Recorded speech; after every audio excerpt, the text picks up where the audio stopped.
Bismillahirrahmanirrahim.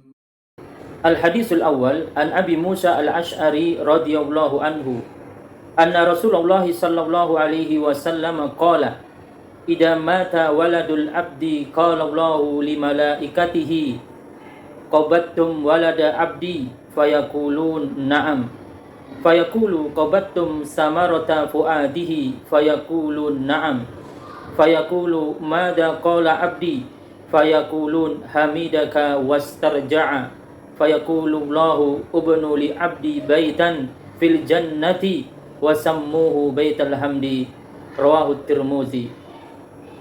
Dari Abu Musa Al-Ash'ari, semoga Allah meridainya, Nabi sallallahu alaihi wasallam bersabda, apabila anak seorang hamba meninggal dunia, maka Allah bertanya kepada malaikat, apakah kalian mencabut nyawa anak hambaku? Mereka menjawab, iya. Lalu Allah bertanya lagi, apakah kalian mencabut nyawa buah hatinya? Mereka menjawab, iya.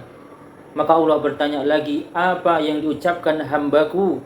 Malaikat menjawab, dia memujimu dan mengucapkan inna lillahi wa inna ilaihi raji'un.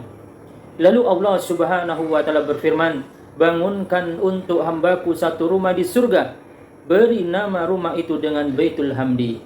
Hadis riwayat Imam Tirmizi. Hadis ini hadis yang mengabarkan kepada kita keutamaan bagi seseorang yang ditinggal pergi buah hatinya. Ada 3 faidah yang kita bisa ambil dari hadis yang kita bacakan.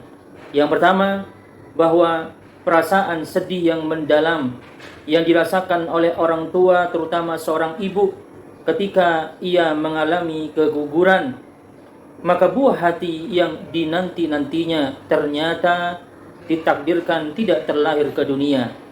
Maka Allah memberikan hiburan yang sangat berharga, di mana Allah akan memberikan padanya surga atas pahala kesabaran atas musibah tersebut. Allah memberikan pahala yang sangat istimewa bagi orang tua yang anaknya meninggal dunia sebelum balik, meninggal di saat keguguran atau masih kecil. Tentu dengan syarat orang tua tetap bersabar dan ridho atas keputusan Allah subhanahu wa ta'ala. Faedah yang kedua, bahwa tidak ada seorang mukmin pun yang hidup di muka bumi ini melainkan dia pasti akan diuji oleh Allah subhanahu wa ta'ala. Siapapun dia pasti diuji oleh Allah. Dan ini adalah sunnatullah terhadap hamba-hambanya.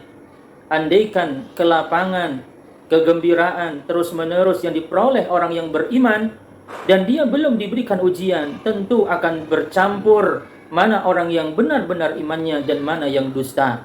Oleh karena itu hikmah Allah subhanahu wa ta'ala menghendaki dipisahkannya orang yang baik dan orang yang buruk. Inilah faidah di antara diberikan ujian kepada seorang muslim. Maka ujian, musibah adalah sebuah kebaikan bagi seorang muslim. Oleh karena itu Rasulullah sallallahu alaihi wasallam mengabarkan bahwa dengan ujian akan memberikan pahala yang sangat besar bagi mereka yang beriman kepada Allah subhanahu wa ta'ala. Bahkan adanya ujian akan meningkatkan, akan mengangkat derajat bagi seorang yang dia beriman.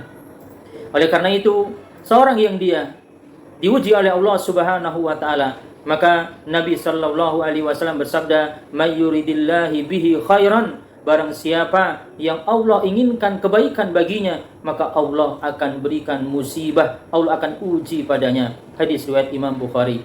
Faedah yang ketiga, bahwa ini merupakan syafaat bagi kedua orang tuanya nanti pada hari kiamat, ketika dia bersabar dan mengharapkan pahala dari Allah subhanahu wa ta'ala. Semoga hadis ini memberikan manfaat bagi kita semua dan menjadikan bagi kita kesabaran, terutama bagi mereka orang tua yang ditinggal oleh anak-anaknya di saat masih kecil. Syafaat bagi mereka, syafaat bagi kedua orang tuanya. Wallahu ta'ala alam bisawab.